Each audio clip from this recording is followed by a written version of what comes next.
نماز کا الارم لگا کر نہیں سوتا. میں 7 بجے کا الارم لگا کر سوتا ہوں. کتنے بجے کا؟ کیونکہ 7:30 میں نے ڈیوٹی پہ جانا ہوتا ہے. میں اٹھتا ہوں, نماز پڑھتا ہوں, ناشتہ کرتا ہوں, ڈیوٹی پہ چلا جاتا ہوں. میرے بارے میں آپ کیا فرماتے ہیں؟ تو سماحت الوالد علامہ عبدالعزیز ابن باز رحمہ اللہ نے فتویٰ دیتے ہوئے پہلا جملہ یہ لکھا کہ تو کافر ہے, مسلمان نہیں. کیوں؟ اللہ نے نماز کا جو فرض مقرر کیا ہے وقت, تو نے اس کو بدل کر اپنے نفس کی خواہشات پہ چلتے ہوئے نیا وقت مقرر کر لیا ہے. تو یہ تیرے کفر پہ دلیل ہے. ایک بندہ وہ ہے جو فجر کی نماز پہ الارم لگاتا ہے لیکن نیند کی شدت کی وجہ سے وہ نہیں اٹھ سکتا, وہ جب اٹھے گا نماز پڑھے گا. اس کا حال الگ ہے, اس کا حال الگ ہے. لیکن ایک بندہ وہ ہے جو الارم ہی 8 بجے کا لگاتا ہے کیونکہ اس نے 8 بجے ڈیوٹی پہ جانا ہے. تو انسانوں کی نوکری اس کو عزیز ہے, رب کی غلامی عزیز نہیں ہے. جو اس طرح عمدن قصدن وقت نکال کے نماز پڑھتا ہے, تو شیخ کا یہی فتویٰ ہے. کہا جاتا ہے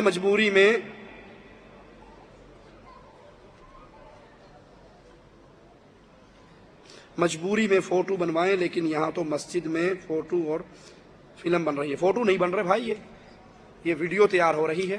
وہ بھی ہم مجبوری کی اس کیفیت پہ پہنچ چکے ہیں. کیو ٹی وی کے ذریعے, مدنی چینل کے ذریعے کفر عام ہو رہا ہے, شرک عام ہو رہا ہے. سی ڈیز کے ذریعے کفر و شرک کی دعوت پھیل رہی ہے. ہم مجبور ہو کر ان کو انہی کے انداز میں جواب دینے کے لیے اس مجبوری کی حالت میں اس قدم پر آئے ہیں. اگر باپ اپنے بیٹے یا بیٹی کا کسی جگہ رشتہ کرنا چاہے اور بیٹا یا بیٹی نہ کرے, مطلب یہ ہے کہ باپ اپنی مرضی سے بیٹے یا بیٹی کا رشتہ کر سکتا ہے جبکہ بیٹا یا بیٹی راضی نہ ہو. اسلام کی روشنی میں وضاحت کریں. دیکھیں, بیٹے کے لیے تو باپ کی شرط ہی نہیں ہے. بیٹے کے لیے باپ کی رضامندی کی شرط نہیں ہے.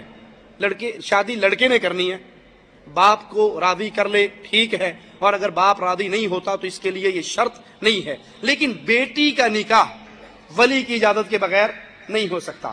جس طرح بیٹی کا نکاح ولی کی اجازت کے بغیر نہیں ہو سکتا, اسی طرح بیٹی کو اسلام نے حق دیا ہے کہ جب تک ولی اس کی رضامندی نہ لے لے وہ زبردستی نکاح نہیں کر سکتا. کسی لڑکی کا زبردستی نکاح نہیں ہو سکتا. باپ اس سے راضی, اس کو راضی کرے, اس کی رضامندی لے. اور رضامندی لینے کا ٹائم کون سا ہے؟ جب نکاح ہوتا ہے اور ماموں جی اٹھ کر وہ نکاح فارم پہ انگوٹھا لگوانے چلتے ہیں, وہ ٹائم نہیں ہوتا. جب رشتہ آئے تو لڑکی سے پوچھو, ایسا لڑکا ہے, یہ کماتا ہے, یہ شکل ہے, یہ صورت ہے, تمہیں پسند ہو تو میں ہاں کرتا ہوں, بات کرتا ہوں. یہ ہے موقع, وقت لڑکی سے پوچھنے کا. جو لوگ اس خیال میں رہتے ہیں ان ساڑی کڑیاں دی زبان ایڈی لمبی ہوگی, پوچھنا پڑے گا. یہ حق اس کو اللہ نے دیا ہے, تو کون ہوتا ہے چھیننے والا؟ یہ حق اللہ نے دیا ہے, تم چھیننے والے کون ہو؟ لڑکی کو اجازت ہے, اس کو پسند اور نکاح ہو جائے, وہ نکاح ختم کر دیا جائے گا اور اس کو لوٹا دیا جائے گا. اس پر ہماری پوری سی ڈی بیٹی کی شان آ چکی ہے. ایک حدیث سناتا ہوں, ایک واقعہ. عبداللہ ابن عمر کی شادی ہوئی عثمان بن مظعون رضی اللہ عنہ کی بیٹی سے. وہ فوت ہو چکے تھے. ان کے بھائی نے اپنی بھتیجی کا, بھائی نے اس بھائی کو اس کا کفیل بنایا تھا, اس نے اپنی بھتیجی کا نکاح ان سے کر دیا. دوسرے صحابی نے ان سے شادی کرنا چاہی, ماں بھی ان کی طرف چلی گئی, نکاح ہو گیا. عبداللہ ابن عمر کہتے ہیں وہ میری بیوی بن گئی, میں اس پہ قادر ہو گیا. معاملہ اللہ کے رسول صلی اللہ علیہ وسلم کے پاس پہنچا, آپ نے بلایا تو اس لڑکی کے وکیل نے کہا, اللہ کے نبی, میرے بھائی نے اس کو میرے ذمہ دیا تھا, میں نے اس کی پھوپھی کے بیٹے سے اس کا رشتہ کیا ہے, لیکن اس کی ماں اس کا کہیں اور کرنا چاہتی ہے. آپ نے لڑکی سے پوچھا, لڑکی نے اس طرف رضامندی کی, آپ نے اس نکاح کو ختم کر کے اس کو اس سے نکاح کر دیا. ابن عمر کہتے ہیں یہ میرے پاس آ کر میری بن کر مجھ سے چھینی گئی. یہ شریعت کی تعلیم ہے, لڑکی سے اس کی رضامندی لینا ضروری ہے. میں گورنمنٹ کی سروس کرتا ہوں, گورنمنٹ میں ہر مہینے میری تنخواہ میں سے کچھ پیسے کاٹ لیتی ہے. نوکری مکمل ہونے کے بعد مثال کے طور پر میرے ذاتی کٹے ہوئے پیسے 1 لاکھ بنتے ہیں, جبکہ گورنمنٹ مجھے 1.5 لاکھ دیتی ہے. اوپر والا 50,000 میرے لیے جائز ہے نہیں, جتنا آپ کی تنخواہ سے کٹا ہے اتنا آپ لے لیجئے. اہل سنت والجماعت کے اندر مشہور 4 مذاہب ہیں. بعض علماء سے سنا ہے کہ ایک امام کا مقلد ہونا ضروری ہے. کیا مقلد ہونا ضروری ہے؟ اگر ضروری نہیں تو قرآن اور سنت کی روشنی میں جواب دیں. اگر مسلمانوں پر 4 اماموں میں سے ایک امام کا ماننا ضروری ہے, اس کے بغیر اس کا ایمان پورا نہیں, تو 4 اماموں سے پہلے جو دور گزرے, جن کے بارے میں نبی نے گارنٹی تھی بہترین دور میرا, پھر میرے بعد آنے والوں کا, پھر اس کے بعد آنے والوں کا, وہ کس امام کو مانتے تھے؟